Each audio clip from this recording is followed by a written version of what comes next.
Hello friends, welcome to Kitchen Spell. ಇವತ್ತು ನಾವು ಹಸಿ ಮೂಲಂಗಿ ಚಟ್ನಿ ಹೇಗೆ ಮಾಡೋದು ಅಂತ ನೋಡೋಣ. ಮೊದಲಿಗೆ ತವಾಗೆ ನಾನು ಒಂದು 9 ಸೂಜಿ ಮೆಣಸಿನಕಾಯಿಯನ್ನ ಹಾಕೊಳ್ತಾ ಇದ್ದೀನಿ. ಒಂದು 15 ಎಸಳು ಬೆಳ್ಳುಳ್ಳಿಯನ್ನ ಹಾಕೊಳ್ತಾ ಇದ್ದೀನಿ. ಇದನ್ನ ಚೆನ್ನಾಗಿ ಸ್ವಲ್ಪ ಫ್ರೈ ಮಾಡ್ಕೊಳ್ಳಿ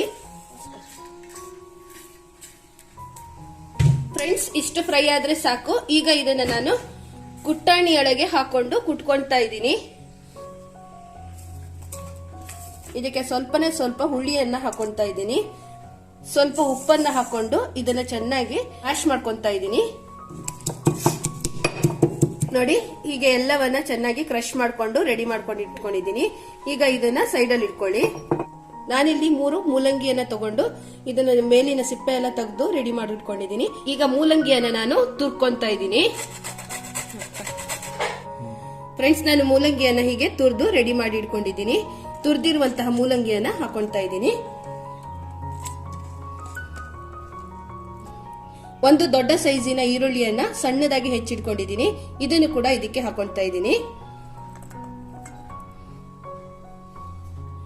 ಕ್ರಶ್ ಮಾಡಿ ಇಟ್ಕೊಂಡಿದೀವಲ್ಲ ಬೆಳ್ಳುಳ್ಳಿ, ಸೂಜಿ ಮೆಣಸಿನಕಾಯಿ ಮತ್ತು ಹುಣಸೆ ಹಣ್ಣನ್ನ ಇದಕ್ಕೆ ಆಡ್ ಮಾಡ್ಕೊತಾ ಇದ್ದೀನಿ.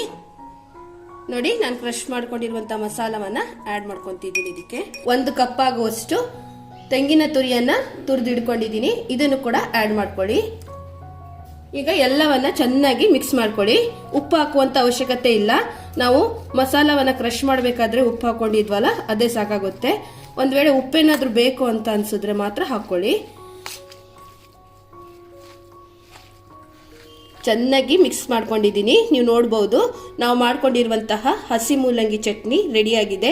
ಇದು ರೊಟ್ಟಿ ಮತ್ತು ಚಪಾತಿಗೆ ತುಂಬಾ ಒಳ್ಳೆ ಕಾಂಬಿನೇಷನ್. ನೀವು ಕೂಡ ಮನೆಯಲ್ಲಿ ಟ್ರೈ ಮಾಡಿ ಫ್ರೆಂಡ್ಸ್. ಆರೋಗ್ಯಕರವಾದಂತಹ ಹಸಿ ಮೂಲಂಗಿ ಚಟ್ನಿ ರೆಡಿಯಾಗಿದೆ. ನೀವು ಕೂಡ ಮನೆಯಲ್ಲಿ ಟ್ರೈ ಮಾಡಿ, ನಿಮಗೂ ಕೂಡ ಇಷ್ಟ ಆಗುತ್ತೆ.